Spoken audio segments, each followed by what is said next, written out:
ГСП онлайн. Городские новости сейчас. Суббота, 11:40.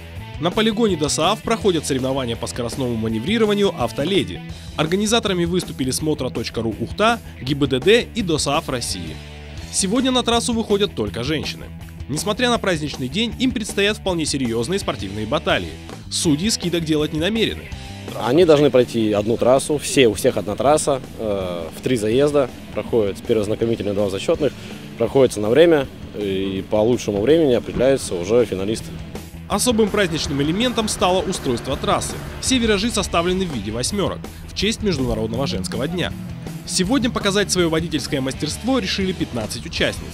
Некоторые из них уже успели проявить себя и на других соревнованиях, иногда не уступая и мужчинам. Я считаю, что мужское, не женским занятием можно назвать то занятие, которое женщина не может сделать физически. Руль крутить можем, передачи переключать можем. Все.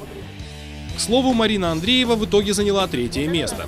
Серебро завоевала Ольга Василенко, выступавшая под 2-м номером. А лучший результат показала Анна Репина.